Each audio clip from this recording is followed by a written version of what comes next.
to vampires and witches. I was going to call it witches and vampires, but I decided to go alphabetical order.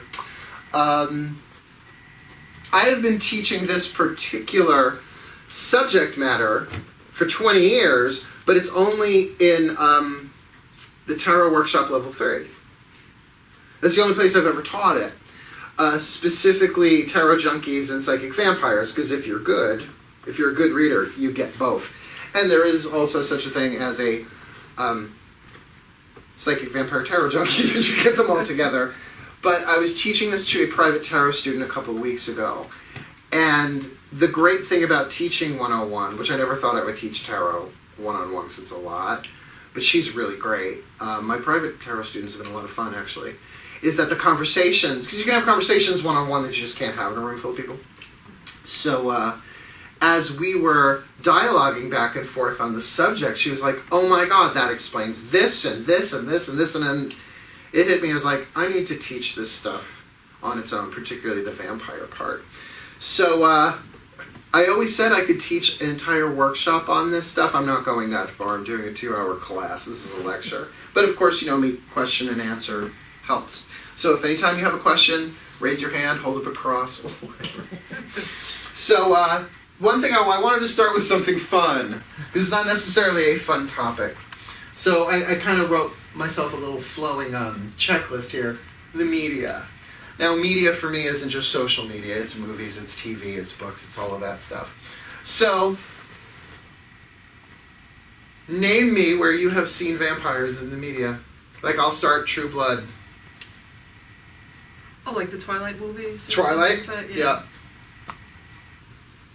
Frankenstein? Right? Is that it? What was the one I just watched? Penny Dreadful. If you haven't seen Penny Dreadful on Netflix, it's really, really, really good. The Lost Boys, remember from the 80s, The Lost Boys? And then there was Bram Stoker's Dracula. Anne Rice. And the Anne Rice books, the Anne Rice series. So, what that tells me is that, two things. Number one, that the vampire archetype, which we're going to talk about the archetype independently of all this stuff, is alive and well. Why? Because we can't get enough of it. That culturally, we love vampires. Oh, Fright Night. That was another one from the 80s. I remember Fright Night. Good movie. Diane Wiest was in that, I think. One of my favorite actresses. That we have a romance with vampires.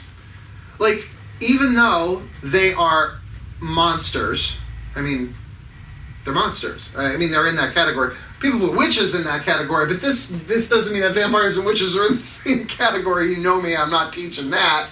But that witches need to understand that the vampire archetype, psychic vampires, energy vampires, are alive and well, and it is at an epidemic proportion. If it wasn't at an epidemic proportion, it wouldn't be in the media like it is for so long. It seems like there's always another vampire thing that comes up. Oh, I just watched Hemlock Grove on Netflix series, 3 seasons. Vampires. So it was funny, like once I decided to teach this, which was a couple of weeks ago, it started coming. Call it law of attraction, call it the guidance of the gods, whatever. They're like, oh, here's another one, oh, here's another one, oh, here's another one, oh, here's another one. And I was like, geez, I got a lot of bloodsuckers. That there is something alluring about it. There is something attractive about a vampire in fiction. But that's why going down to the next point, the lore, like if you actually, because we all know about vampires, that's the funny thing. Oh, do you know what the first vampire I ever saw was as a child? This is going to blow your mind. Morgan Freeman on the Electric Company, when I was this tall, was Vincent the Vegetable Vampire. That I remember this shit. I don't know where my car keys are on a good day, but I can remember that. And I remember hiding behind a chair. It used to scare the crap out of me. Count Dracula. Oh, well, the 1, 2, 3 bitch heads. All right, I mean, on and on. Yeah. So what is it? So if we just go through the basic lore, everybody knows about vampires. You know how to kill them. You know what they like. You know what they don't like.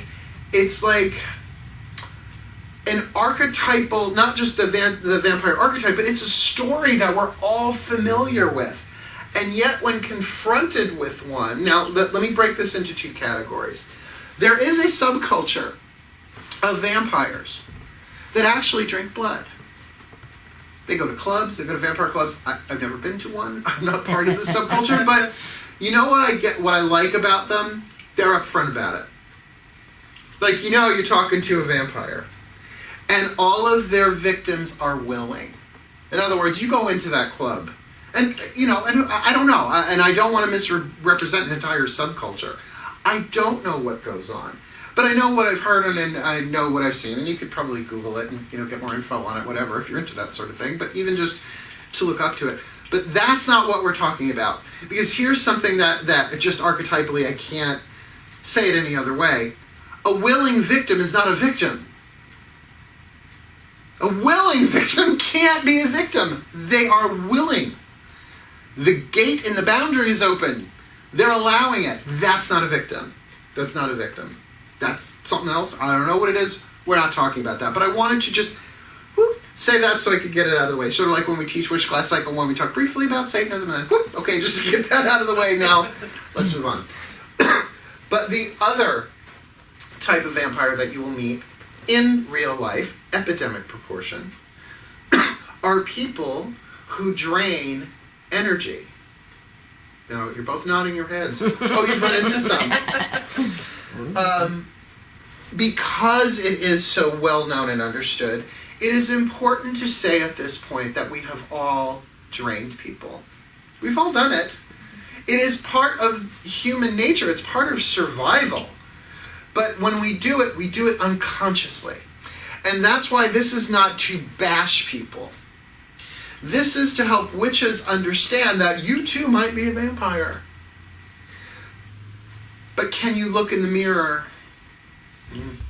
Can you see in the mirror that you are draining people?